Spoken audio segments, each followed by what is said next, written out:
नमस्कार and welcome to my YouTube channel English for all. This is Manish राय।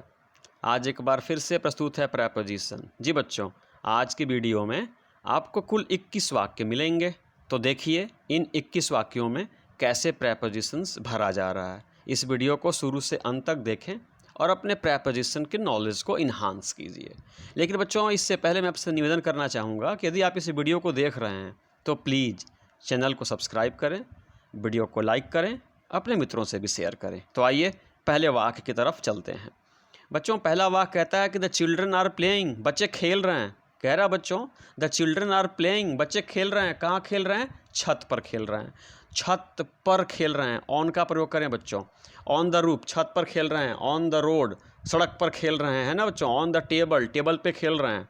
तो याद रखिएगा, पर, छत पर की अंग्रेजी होती है ऑन द रूफ। ठीक है, तो ऑन द रूफ कहिए, ऑन द टेबल कहिए, ऑन द रोड कहिए, ऑन ए फार्म कहिए, ऑन ए मैप कहिए, ऑन मीनू कहिए। ठीक है बच्चों, तो इस प्रकार के वाक्यों में आप ऑन का प्रयोग करें।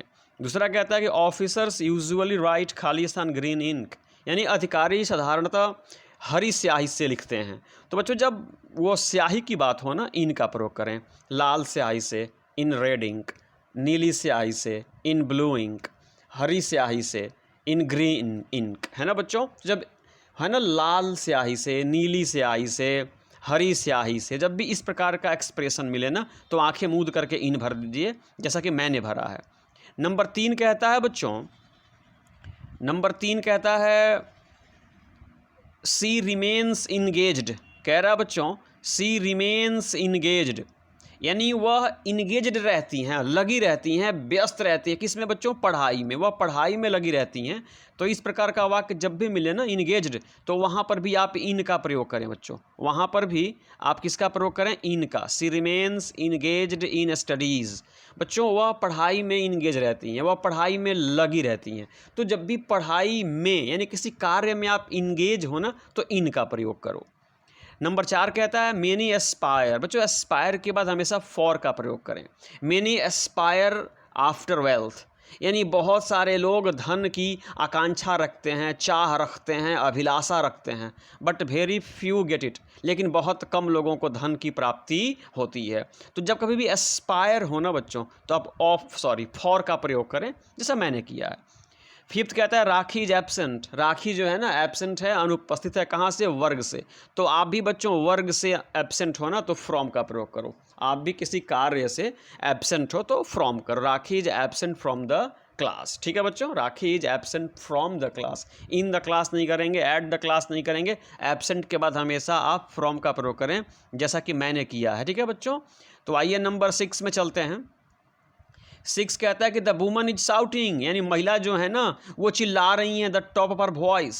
यहाँ पे एट भरिए। The woman is shouting at the top of her voice, यानी महिला जो है ना गला फाड़ फाड़ के चिल्ला रही हैं। Shout at the top of one's voice होता है। जी बच्चों, shout at the top of one's voice होता है, और इसका मतलब होता है गला फाड़ फाड़ करके चिल्लाना, ऊंची आवाज़ में चिल्लाना। तो नंबर 6 में हम बी करेंगे कि the woman is shouting at the top of a voice, यानी महिला जो है ना वह गला फाड़ फाड़ के क्या कर रही है बच्चों? चिल्ला रही है। ठीक है, नंबर 7 देखिए, कट दिस एप्पल, इस सेव को काट दीजिए। कितने हिस्सों में काटना है? 4 हिस्सों में। इनटू का प्रयोग कीजिए। 2 हिस्सों में काटिए, 3 हिस्सों में काटिए, 4 हिस्सों में काटिए, अनेक हिस्सों में काटिए ना सेव को, किसी भी फल को, किसी वस्तु को, तो इनटू का प्रयोग करें। तो नंबर 7 में हमने इनटू कर दिया। 8 कहता है कट दिस एप्पल, यानी इस एप्पल को काटो। कैसे काटो भाई? नाइफ से काटो, छुरी से काटो। तो जब छुरी से काटना यानी निर्जीव वस्तु, निर्जीव साधन के द्वारा कोई काम होता है ना, तो विथ का प्रयोग करते हैं। जब भी कोई कार्य निर्जीव साधन के द्वारा होता है तो विथ करते हैं। तो cut this Apple with a knife, यानी इस एप्पल को छुरी के सहारे क्या कर दो? काट दो। तो ये 8 था बच्चों। आइए 9, 10, 11 देखते हैं बच्चों। 9 कहता है ही हैज़ नो कंट्रोल, यानी उनका कोई नियंत्रण नहीं है। ही हैज़ नो कंट्रोल मतलब उनका कोई नियंत्रण नहीं है। किस पर? अपने नौकर पे। ओवर भरिएगा बच्चों। आप पर भी यदि आपके पिताजी का नियंत्रण नहीं है ना, तो ओवर भरिए। शिक्षक का यदि विद्यार्थी पे नियंत्रण नहीं है ना, तो ओवर भरें। ठीक है बच्चों, तो he has no control over his servant, यानी उनको अपने नौकर पे नियंत्रण नहीं है। तो यहाँ पे क्या भरेंगे बच्चों? ओवर। 10 कहता है mister Rajan Singh is an authority, mister Rajan Singh is an authority Khalistan English. याद रखिएगा बच्चों, अथॉरिटी ऑन ए सब्जेक्ट होता है जी, तो यहाँ भर देंगे ऑन। और अथॉरिटी ऑन ए सब्जेक्ट का अर्थ होता है कि किसी विषय का महान विद्वान होना। तो राजन सिंह जी जो है ना, वे अंग्रेज़ी के महान क्या हैं, विद्वान हैं। अथॉरिटी के बाद प्रेपोजिशन भरने के दौरान सावधानी बरतने की आवश्यकता है बच्चों। अथॉरिटी के बाद यदि कोई विषय हो, है ना, तो ऑन भरेंगे। तो यहाँ लिखा हुआ mister Rajan Singh is an authority on English. इन राजन सिंह जी अंग्रेज़ी के विद्वान व्यक्ति हैं।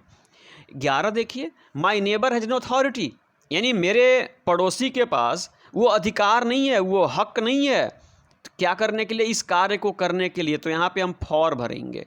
तो बच्चों यदि किसी विषय पे आपका अथॉरिटी है तो ऑन भरें, किसी कार्य को करने की अथॉरिटी है या नहीं है तो फॉर भरेंगे। लेकिन 12 नंबर देखिए बच्चों, 12 कहता है कि यू हैव नो अथॉरिटी खाली स्थान मी। यहाँ पे बच्चों अधिकार हो गया, यानी आपका मुझ पे कोई अधिकार नहीं है। यू हैव नो अथॉरिटी खाली स्थान मी, आपका मुझ पर कोई अधिकार नहीं है। तो यदि किसी व्यक्ति पे अधिकार की बात हो ना बच्चों, तो ओवर भरते हैं, याद रखिएगा, तो ओवर करेंगे, याद रखिए बच्चों। नंबर 10 में हमने विषय पे अथॉरिटी है तो ऑन भरा। नंबर 11 में बच्चों कुछ करने का अधिकार है नहीं है तो फॉर भरा। और नंबर 12 में किसी व्यक्ति पे अधिकार है या नहीं है, 12 नंबर में तो किसी व्यक्ति पे अधिकार हो ना तो ओवर का प्रयोग किया जाता है बच्चों। तो हम यहाँ पे ओवर भरेंगे, you have no authority over me, यानी आपका मुझ पे कोई अधिकार नहीं है, कोई नियंत्रण नहीं है। नंबर 13 देखते हैं बच्चों। नंबर 13 कहता है कि आई am devoted, I am devoted यानी मैं समर्पित हूँ। आई एम डिवोटेड, मैं समर्पित हूँ टू माई मदरलैंड, मैं अपनी मातृभूमि के प्रति समर्पित हूँ। आप किसी के भी प्रति समर्पित हो ना बच्चों तो टू का प्रयोग करो, ठीक है। I am devoted to my motherland, I am devoted to my mom, I am devoted to my friends, I am devoted to my dad, ठीक है। आप भी किसी के प्रति अगर आप डिवोटेड हो तो टू का प्रयोग करो। 14 देखिए बच्चों, she is dedicated to her husband, वह अपने पति के प्रति समर्पित है। तो डिवोटेड हो या डेडिकेटेड हो, टू का प्रयोग करें जी। डिवोटेड हो या डेडिकेटेड हो, टू का प्रयोग करें। नंबर 15 कहता है आई रिलाई, रिलाई का मतलब निर्भर होना या भरोसा करना। आई रिलाई हर हेल्प, यहाँ पे ऑन भरिएगा बच्चों, याद रखिएगा, रिलाई के बाद on. I rely on her help, यानी मैं उसकी मदद पे निर्भर हूँ या मैं उसकी मदद पे भरोसा करता हूँ। जब भी रिलाई हो ना, ऑन का प्रयोग करें, जैसा मैंने किया है। 16 नंबर देखिए बच्चों, 16 कहता है कि I must reply her letter, to भरिए। जब भी बच्चों किसी चीज़ को रिप्लाई करना हो ना, लेटर को रिप्लाई करो, किसी व्यक्ति के प्रश्न का रिप्लाई करो तो टू का प्रयोग करें। फ़ोन का रिप्लाई करो, टू का प्रयोग करें, यानी रिप्लाई के बाद टू कीजिए। I must reply to her letter, मुझे उसके पत्र का अवश्य उत्तर देना चाहिए। 17 पे गौर कीजिए, here is a girl blue eyes, यानी ये रही नीली आंखों वाली लड़की। तो वाला वाली का गुण बताने के लिए विथ का प्रयोग करते हैं। नीली आंखों वाली लड़की विथ ब्लू आइज, लंबी बालों वाली लड़की विथ लॉन्ग हेयर, है ना, छोटे बालों वाली लड़की विथ शॉर्ट हेयर, दाढ़ी वाला व्यक्ति विथ बियर्ड, है ना बच्चों। तो वाला वाली का गुण बताने के लिए विथ का प्रयोग करें। तो 17 नंबर में हमने विथ भर दिया बच्चों। 18 नंबर को देखिए, 18 कहता है कि द प्यून कंप्लेन्ड, यानी चपरासी ने शिकायत किया। कॉम्प्लेन के बाद प्रीपोजिशन भरने के दौरान सावधानी बरतिए, यानी किसके पास किया, प्रिंसिपल के पास किया, तो बच्चों टू भरेंगे। आप भी बच्चों याद रखिएगा कि आप भी किसी व्यक्ति के पास कॉम्प्लेन करते हो ना, टू करो। तो यहाँ पे प्यून ने किसके पास किया, प्रिंसिपल के पास किया, तो टू भर दिया। 19 देखिए, the peon complained to the HM या प्रिंसिपल अगेंस्ट मी, और किसके विरुद्ध आप करते हो कॉम्प्लेन, तो अगेंस्ट। तो 18 कहता है कि प्यून ने प्रिंसिपल के पास शिकायत किया, तो किसी व्यक्ति के पास शिकायत किया तो टू हो जाएगा। और किसके विरुद्ध शिकायत किया, किसके खिलाफ किया, तो मेरे खिलाफ किया, तो अगेंस्ट हो जाएगा। और फिर 20 नंबर में कहता है ही कॉम्प्लेन्ड खाली स्थान ए हेडेक, यानी उसने सरदर्द की शिकायत की, यानी उसने कहा कि उसके सर में क्या है, दर्द है। ठीक है बच्चों, तो यहाँ पे ऑफ का प्रयोग करें। ही कॉम्प्लेन्ड ऑफ अ हेडेक। जी बच्चों याद रखिएगा, किसी व्यक्ति के पास कॉम्प्लेन कर रहे हो तो टू करो, किसी के खिलाफ कर रहे हो तो अगेंस्ट करो, और सर दर्द का, पेट दर्द का, स्टमक एक का कर रहे हो तो ऑफ करो। और आज का बच्चों यह अंतिम जो सेंटेंस है वो 21 नंबर इस प्रकार से है कि माई पेरेंट्स वर्क, मेरे माता पिता काम करते हैं, फ्रॉम 9 to 5, यानी सुबह के 9 से लेकर के शाम के 5 बजे तक मेरे मम्मी पापा काम करते हैं। तो 8 से 8 फ्रॉम 8 to 8, 10 से 5 फ्रॉम 10 to 5, है ना बच्चों। तो से तक, ये जो एक्सप्रेशन है ना फ्रॉम टू लेता है, तो my parents work from 9 to 10। तो ये थे बच्चों 21 वाक्य।